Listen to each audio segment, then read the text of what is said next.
All right, tribe, that's it for today's study group, breaking down the code of ethics, going through self-determination, the professional values and ethics, all that great stuff. And people want to know, did you like this group? Not like this group? People, code of ethics on a Sunday, honest feedback.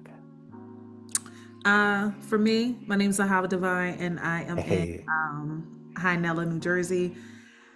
I wrote out my schedule today, how I was going to study. The code of ethics was at the bottom, and I'm so glad that this is the first time I'm participating, because I didn't know that I didn't know what I didn't understand until we start talking about it. So I'm happy that we did. I participated in this session. nice. He's at the bottom. I was like, oh, we gotta bring that up to the top. You know? So definitely glad you're here, and we know now, you know. So definitely glad you're here. And for those listening, reading our code of ethics notes once a week. The code of ethics is our blueprint, our guidebook to the profession of social work, and that kind of lays the foundation for everything else. So definitely want to start there. So definitely glad you're here and getting value out of it.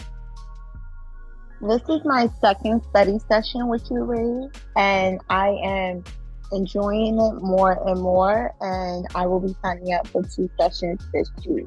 So thank you.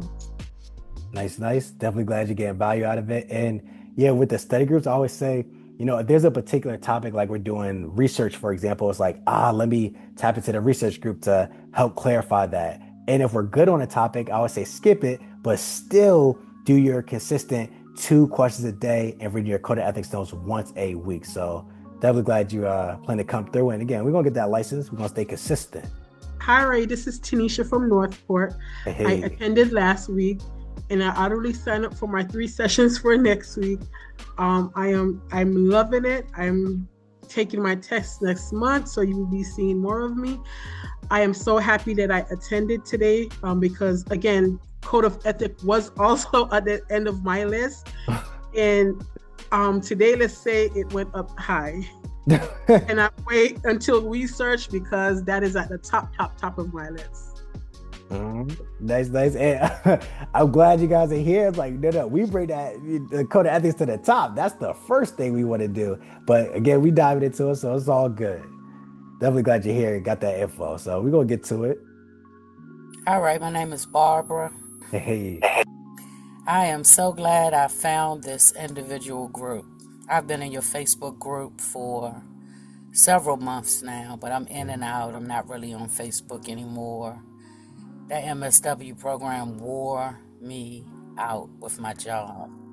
So I graduated in December. I am just really starting to study.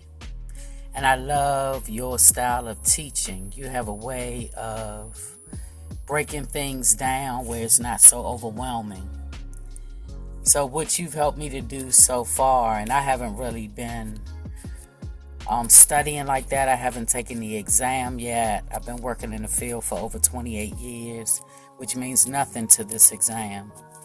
You do a really good job at simplifying it and taking really big pieces of a puzzle and breaking them down into small pieces so that it's easier to digest.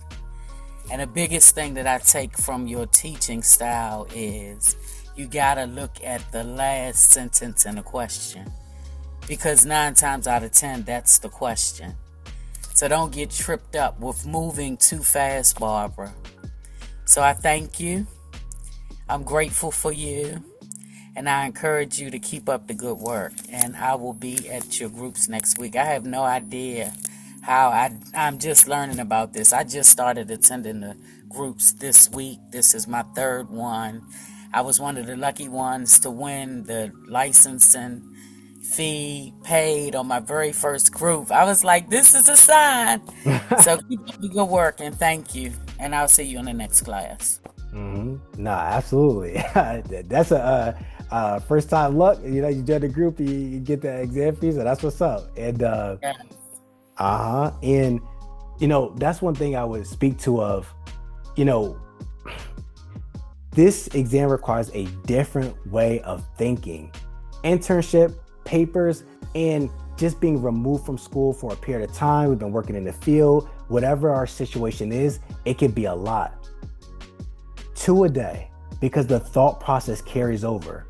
code of ethics once a week, not every day, right? We don't have to read our code of ethics notes every single day, once a week. Or if we're slow cooking it, we're doing it bit by bit, and 2 questions a day and 1 practice exam a month. I definitely highly encourage that. So it's all good. Glad you're here. And we're gonna get it. We're gonna get that license. It's all good. Ray, I will say, I actually just graduated with my MSW in May. So I've done like Dr. Apgar's, you know, class or whatever you want to say. I have her program. And then I found you maybe about 3 weeks ago. So these are my first sessions attending live. And while I learned a lot there, this has been exponentially helpful. I'm actually testing on Thursday. So a lot of the things like I've learned all my medications through your YouTube stuff. I've learned just kind of how to break down DSM stuff. Of course I've been studying for a few months, but your groups have been, or your content has been exponentially helpful. And my expectation, courtesy of you, is on Thursday I will be one and done. So thank you. Thank you for this being, as other people have said, done in a way that's very digestible, and really not as intimidating as for me it had been previously. So thank you. No, absolutely. And I know just hearing a 4-hour exam, I don't remember that in school. I'll take it a 4 hour. I don't even know if the SATs was 4 hours long, to be honest, and whatnot. And shout out to the elephants, we're going to address our pink elephant in the room, which is this exam. And when we're looking at the information, it can be a lot. That's why simplify, organize, simplify. And then in particular, these questions on the exam are between 1 and 3 sentences long. This is not to say we'll never get a 4 or 5 sentence long question, but they're not always given a tremendous amount of information. So it's, what do I really need to recognize, identify within a question to get to the right answer? That last sentence, the one that ends in a question mark, is the actual question. Why? Because it ends in a question mark. If you take away the very last sentence, unless it literally is just 1 sentence long, there's no question being asked. It's just information. So when we zone in on that, keeping the code of ethics in mind and paying attention to what is this question actually asking me and what are the answer choices actually saying, it can guide us to the right answer. So definitely glad you're getting value out of it, and it's all good. We're here now. We get to the information, and let us know when you pass so we can celebrate you. Definitely. And I just have one last thing that I think is very important that all of us can take away from your crew, is if you can get accommodations, get accommodations. So I wouldn't have thought of getting accommodations, but I plan on getting the accommodations to have 6 hours versus 4. So nice. Again, thank you. No, absolutely. Nice. If you get them, get them. Nice. All right, everyone. That's it for today's study group. Thank you for attending. I appreciate you. And again, 2 a day. We don't have to overwhelm ourselves where I got to do 50 million a day. If we want to ramp it up, I'm going to do 5 a day, right? 10 a day. We just want to understand the thought process behind it. I don't want us just throwing darts at a wall. I did 1,000 questions a day. But did we understand what we were actually answering and why the answer was correct, even if we got it correct? So 2 a day, and allow the thought process to flow. So it's all good. We got this. All right, tribe. I'll see you next study group. Bye. Thank you so much, Ray. Thank you very much. Yeah, have a nice day. You too. Bye-bye. Thank you. Everyone have a blessed day. Have a great evening, everyone.